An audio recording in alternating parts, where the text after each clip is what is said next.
Hello everyone, welcome to power physics KV. आज हम इस वर्कशीट 2 में मैग्नेटिज्म और मैटर से रिलेटेड कुछ और क्वेश्चंस डिस्कस करेंगे।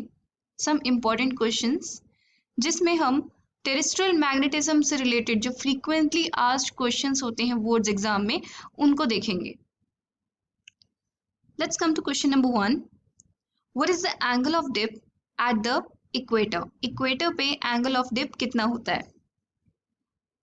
मैंने अर्थ के मैग्नेटिक फील्ड लाइन पैटर्न के बारे में डिस्कस किया था और ये बताया था कि पोल्स पे जो मैग्नेटिक फील्ड लाइंस होती है वो अप्रोक्सीमेटली वर्टिकली एंटर करती हैं। मैग्नेटिक पोल की बात करें देन दे एंटर और एग्जिट द पोल्स वर्टिकली। और अगर हम इक्वेटर पे आए, मैग्नेटिक इक्वेटर देखें तो मैग्नेटिक इक्वेटर में जो magnetic field lines are running horizontally to the surface, they are running parallelly to the surface. तो पोल्स पे हमारी मैग्नेटिक फील्ड एकदम परपेंडिकुलर होती है। दिस इज 90 डिग्री और ये हमारी मैग्नेटिक फील्ड है, नेट मैग्नेटिक फील्ड। तो ये हॉरिजॉन्टल के साथ कितना एंगल बनाती है? The angle that they make with the horizontal is 90 degree. इसका मतलब इस केस में एंगल ऑफ डिप क्या होगा? 90 डिग्री। सिमिलरली अगर हम इक्वेटर पे देखें, इक्वेटर पे हमारी जो मैग्नेटिक फील्ड लाइंस होती हैं एग्जैक्टली पैरेलल होती हैं। We are talking about magnetic equator here. यहाँ पर मैग्नेटिक इक्वेटर पे और we can say geographic equator भी लगभग सेम ही है, थोड़ा सा ही डिफरेंस है। वहां पर हमारी magnetic field lines they run parallel to the surface. So in this case अगर मैं देखूँ कि horizontal, this is the horizontal, horizontal के साथ कितना एंगल बना रही है? द एंगल इज 0 डिग्री, क्योंकि मैग्नेटिक फील्ड हॉरिजॉन्टल ही है। So delta is 0 degree in case of equator. तो maximum value delta की क्या होगी? 90 degree and minimum value delta की क्या होगी? 0 degree. The maximum value of delta angle of dip is at poles and minimum value of delta angle of dip is at equator. So now first question का answer आपको पता चल गया होगा कि इक्वेटर पे हमारा एंगल ऑफ डिप कितना होता है? 0 degree. Question number 2 says, where on the surface of earth is the angle of dip 0 degree? 0 degree कहाँ होता है? Of course इसका उल्टा है, exactly first question का उल्टा है, that is इक्वेटर पे।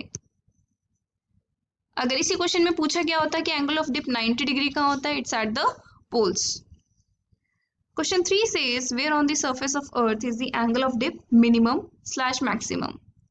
एंगल ऑफ डिप अभी मैंने बताया मिनिमम, मिनिमम क्या होगा? 0 डिग्री, और 0 डिग्री होता है इक्वेटर पे।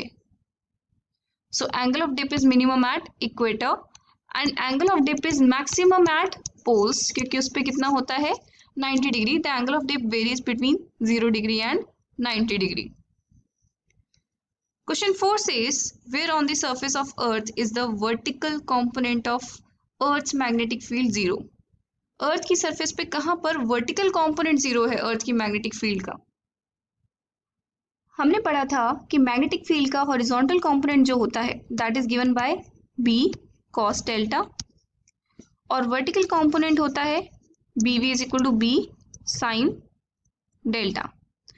हमसे पूछा गया है अर्थ के कौन से पॉइंट पे हमारा वर्टिकल कंपोनेंट 0 होगा। Where on the surface of earth is the vertical component of earth's magnetic field 0।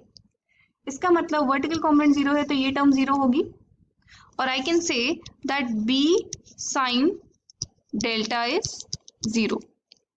अब मैग्नेटिक फील्ड तो 0 हो नहीं सकती, इसका मतलब साइन डेल्टा ही 0 होगा, और आई कैन से डेल्टा हमारा क्या है? 0 डिग्री।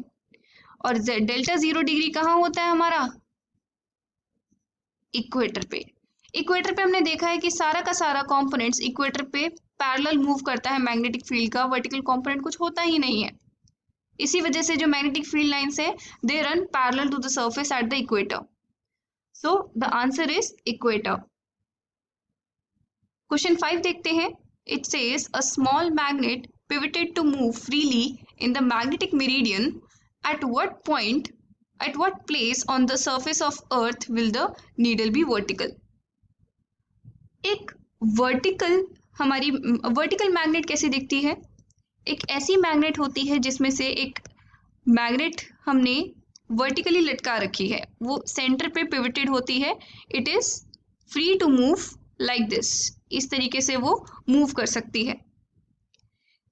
इस पिवटेड नीडल से इस मैग्नेट को, इस कंपास को अगर मैं रखती हूँ मैग्नेटिक मेरिडियन में, तो जितना ये एंगल हॉरिजॉन्टल से बनाती है, this angle gives me the angle of dip.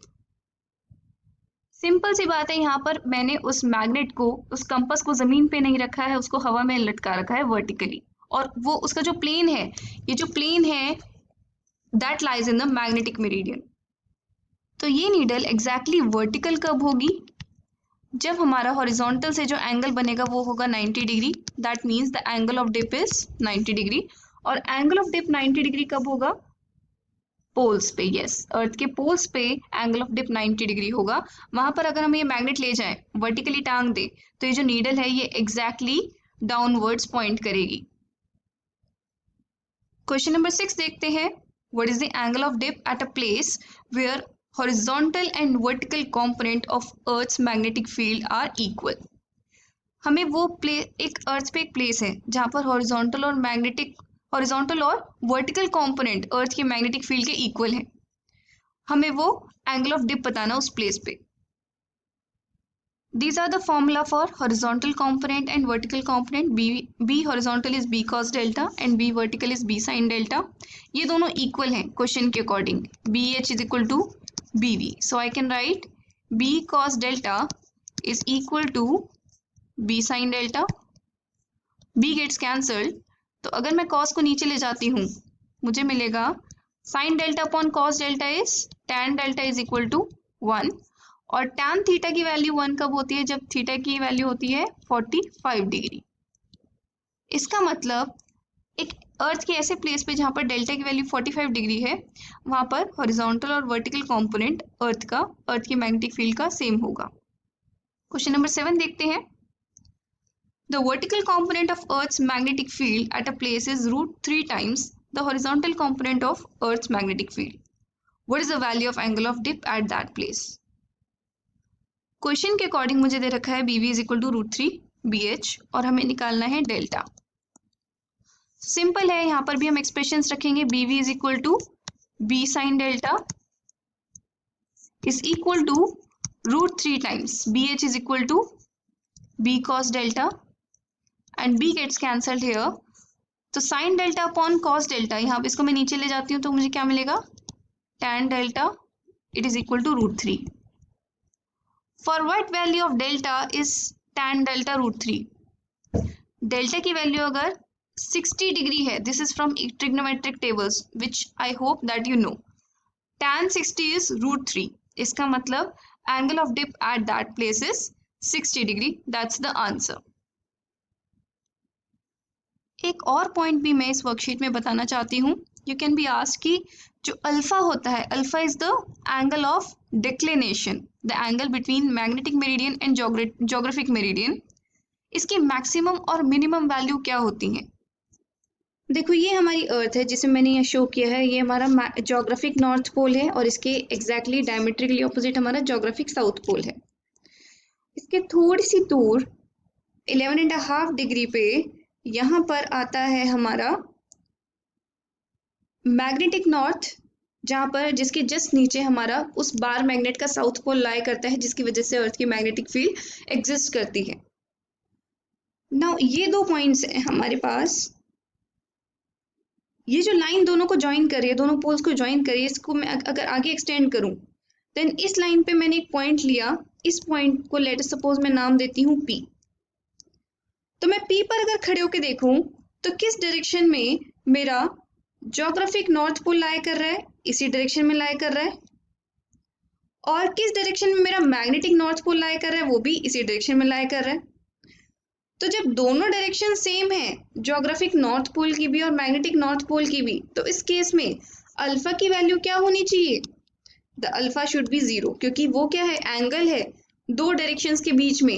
एक डायरेक्शन जाती है टुवर्ड्स मैग्नेटिक नॉर्थ और एक डायरेक्शन जाती है टुवर्ड्स ज्योग्राफिक नॉर्थ। जब यहाँ पर P पॉइंट पर दोनों सेम ही डायरेक्शन में है, तो हमारा जो एंगल होगा दोनों डायरेक्शंस के बीच में वो क्या होगा? 0 degree. This is the minimum value of alpha. Now let me take another point. इन ज्योग्राफिक नॉर्थ और मैग्नेटिक नॉर्थ के जस्ट बीचों बीच मैं एक पॉइंट लेती हूँ। Let this name be Q। Let इस प्लेस को मैं नाम देती हूँ Q। अब क्यू से देखूं तो मेरा ज्योग्राफिक नॉर्थ कहाँ लाई कर रहा है, इधर की तरफ, और मेरा मैग्नेटिक नॉर्थ कहाँ लाई कर रहा है, इधर की तरफ। एग्जैक्टली ऑपोजिट डायरेक्शन से मैं क्यू पर खड़ी हूँ, एक साइड पे मेरा ज्योग्राफिक नॉर्थ लाई कर रहा है और एग्जैक्टली उसके ऑपोजिट मेरा क्या लाई कर रहा है, मैग्नेटिक नॉर्थ। तो इसमें मेरा जो एंगल बन रहा है वो अल्फा कितना बनेगा, 180 degree. This is the maximum value. तो एंगल ऑफ डिक्लिनेशन की जो वैल्यूज होंगी वो 0 डिग्री से लेकर 180 डिग्रीज के बीच में लाई करेगी। This is also a point that I wanted you to note. So I hope terrestrial magnetism is now clear to you. That's all for now. Have a good day.